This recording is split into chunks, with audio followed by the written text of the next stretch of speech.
오늘 하나님의 말씀 야고보서 3장 1절에서 12절 말씀입니다. 우리 다 같이 드라마 바이블로 읽도록 하겠습니다. 내 형제들아, 너희는 선생된 우리가 더 큰 심판을 받을 줄 알고 선생이 많이 되지 말라. 우리가 다 실수가 많으니 만일 말에 실수가 없는 자라면 곧 온전한 사람이라. 능히 온몸도 굴레 씌우리라. 우리가 말들의 입에 재갈 물리는 것은 우리에게 순종하게 하려고 그 온몸을 제어하는 것이라. 또 배를 보라. 그렇게 크고 광풍에 빌려가는 것들을 지극히 작은 키로서 사공의 뜻대로 운행하나니 이와 같이 혀도 작은 지체로 돼 큰 것을 자랑하도다. 보라, 얼마나 작은 불이 얼마나 많은 나무를 태우는가. 혀는 곧 불이요 불의의 세계라. 혀는 우리 지체 중에서 온몸을 더럽히고 삶의 수레바퀴를 불사르나니 그 사르는 것이 지옥불에서 나느니라.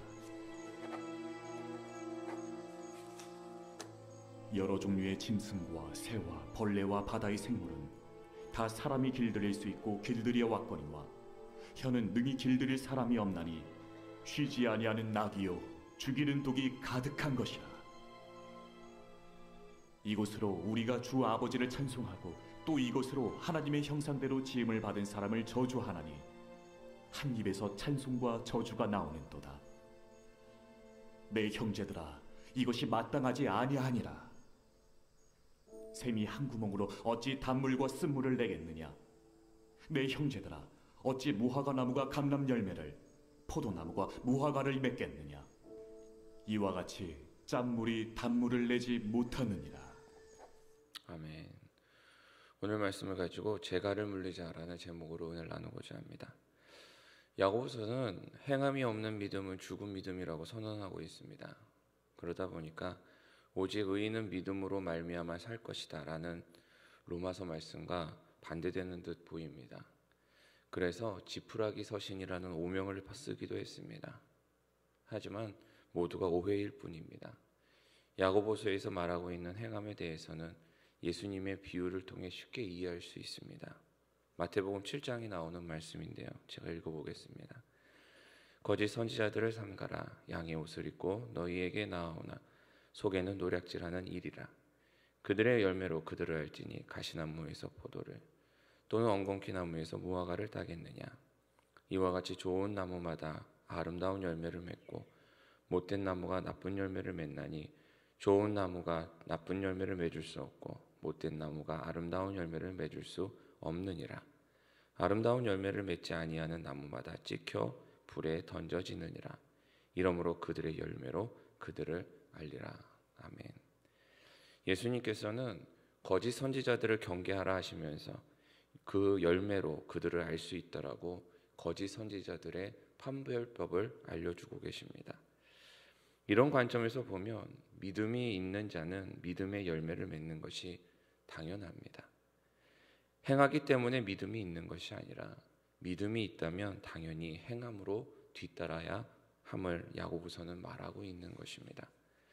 그래서 2장 18절에서는 내가 행함으로 내 믿음을 내게 보이라 라고 말씀하기도 하고 있습니다. 특별히 오늘 본문에서는 혀의 재갈을 물리라고 교훈하고 있습니다. 보통 재갈이라고 하면 두 가지가 떠오릅니다. 첫 번째는 입에 물리는 것으로 악당들이 영화에서 주인공을 사로잡았을 때에 말을 하지 못하도록 입 안에 무언가를 집어넣고 입을 틀어막습니다. 이때 입을 틀어막기 위해 입에 물리는 것을 재갈이라고 합니다. 또 다른 한 가지는 말이 달릴 때에 입에다 물리는 것입니다.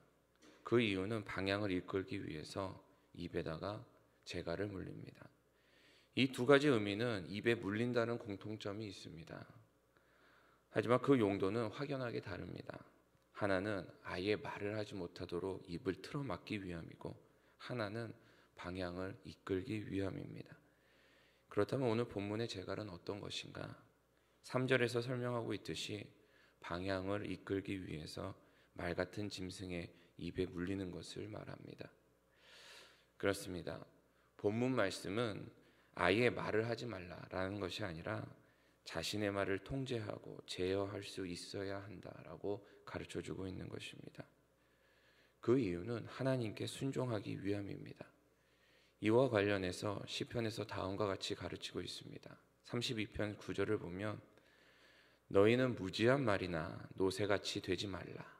그것들은 재갈과 굴레로 단속하지 아니하며 너희에게 가까이 가지 아니하리로다 라고 가르쳐주고 있습니다. 오늘 본문과 함께 시편에서 말하고 있는 것을 연관지어서 생각해 보면 재갈과 굴레는 주인에게 가까이 있게 하기 위해 제어하고 단속하는 것입니다. 주인의 뜻에 맞게끔 그 방향을 틀기 위함입니다. 모든 인간은 마치 양과 같다라고 우리에게 말씀하고 계십니다. 그래서 각기 자기가 가고 싶은 길로 갈 뿐이다라고 이사야는 가르쳐주고 있습니다. 시편에서도 우리 인간은 무지한 말과 노새와 같아서 그것을 제어할 수 없을 때에는 주인에게 가까이 가지 못한다라고 가르쳐줍니다. 이것이 바로 성경이 우리 인간에게 대하여서 가르쳐주고 있는 인간의 본성입니다. 이것이 바로 죄의 속성이고 죄인인 우리의 인간의 모습입니다. 그렇기에 하나님께서는 우리 입에 재갈을 물리는 것으로 우리가 순종하며 우리를 제어하기를 원하고 계십니다. 하나님께 가까이 두기를 원하시기 때문입니다. 사랑하는 성도 여러분, 오늘 본문의 말씀과 같이 우리 입에 재갈을 물려 우리의 말을 잘 다스릴 수 있기를 간절히 바랍니다. 또한 재갈을 물리는 것은 우리의 혀를 제어할 뿐만 아니라 우리의 마음을 제어하기 위함임을 기억하시기 바랍니다. 마태복음 15장 17절에서 20절을 보면 이렇습니다. 입으로 들어가는 모든 것은 배로 들어가서 뒤로 내버려지는 줄 알지 못하느냐. 입에서 나오는 것들은 마음에서 나오나니 이것이야말로 사람을 더럽게 하느니라. 마음에서 나오는 것은 악한 생각과 살인과 간음과 음란과 도둑질과 거짓 증언과 비방이니 이런 것들이 사람을 더럽게 하는 것이요 씻지 않은 손으로 먹는 것은 사람을 더럽게 하지 못하느니라. 마태복음 15장 방금 읽은 말씀에서 예수님께서는 제자들이 손을 씻지 않고 음식을 먹자 바리새인들이 그것으로 예수님께 율법을 어겼다라고 시비를 걸게 됩니다. 이에 예수님께서 하신 말씀입니다. 그러자 예수님은 이렇게 말씀을 하시면서 입에 들어가는 것이 사람을 더럽게 하는 것이 아니다. 입에서 나오는 것이 사람을 더럽게 한다라고 가르쳐 주십니다. 본문 우리가 마태복음 읽은 것처럼 입으로 들어가는 것은 소화가 되어서 뒤로 배설물로 버려질 뿐입니다. 그것으로 사람이 더러워지는 것이 아닙니다. 하지만 입으로 나오는 것은 마음에 온갖 부정하고 더럽고 추한 것들이 나오는 것이기 때문에 그것으로 사람이 더러워진다라고 하십니다. 그렇습니다. 사람의 혀, 사람의 입의 말은 마음과 연결되어 있습니다. 말은 그 사람의 마음의 생각을 드러내는 것입니다.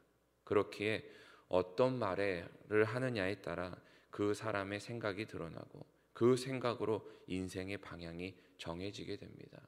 그래서 사람은 말한 대로 된다라고 합니다. 하나님을 향하는 말을 한다는 것은 그 사람의 마음과 생각이 하나님을 향하고 있다라는 것이고 세상을 향한 말을 하고 있다는 것은 그 사람의 마음의 생각이 세상을 향하고 있다라는 말입니다. 하지만 재갈을 물리지 않는 자들은 자신의 마음과 다르게 말로 자신을 꾸밉니다. 그래서 6절에 스스로 경건하다라고 생각하고 혀에 재갈을 물리지 아니하고 자기 마음을 속이는 이 사람은 결코 그들의 경건의 모습이 헛된 것이다라고 가르쳐주고 있습니다. 스스로는 경건하다라고 착각하면서 말은 재갈을 물리지 않고 그 마음에 있는 것들을 생각들을 그 악하고 더럽고 추한 것들을 그대로 드러내는 것입니다.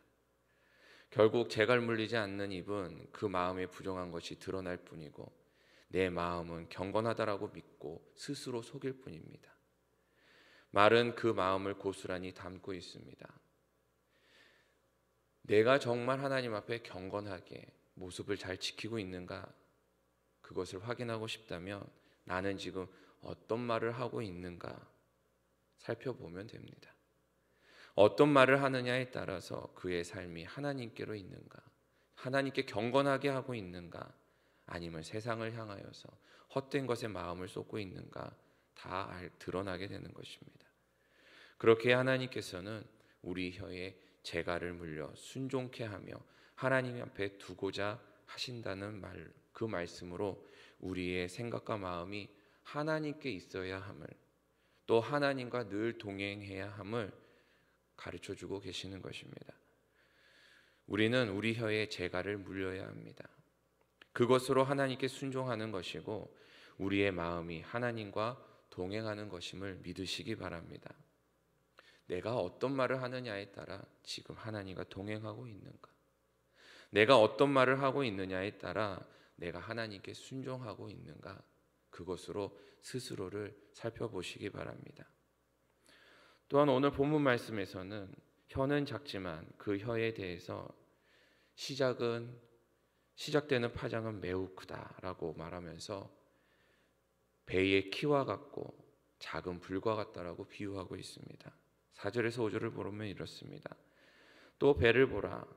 그렇게 크고 광풍에 밀려가는 것들을 지극히 작은 키로서 사공의 뜻대로 운행하나니 이와 같이 혀도 작은 지체로되 큰 것을 자랑하도다. 보라, 얼마나 작은 불이 얼마나 많은 나무를 태우는가. 그렇습니다. 혀는 작고 혀에서 시작되는 말도 사실 별거 아닌 것처럼 보입니다. 그냥 푸념으로 내뱉을 때도 있고 그냥 한 번 말하고 마음에 있는 것을 후련하게 쏟아낼 때도 있습니다. 하지만 내 마음은 시원하고 그냥 작은 생각으로 내뱉은 것 같이 보여도 그 파장은 어마어마하게 크다라고 말하고 있습니다. 작은 불이 큰 나무와 숲을 태우듯이 그렇게 큰 파장을 일으킨다라고 이야기하고 있습니다. 실제로 우리 교회 안에서도 그런 일들은 많이 일어나고 있습니다.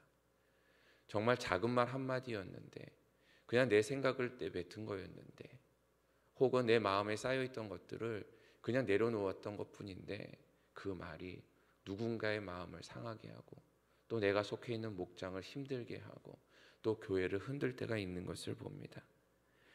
그런데 그것이 나의 인생까지도 송두리째 태울 수 있다라고 가르쳐주고 있습니다.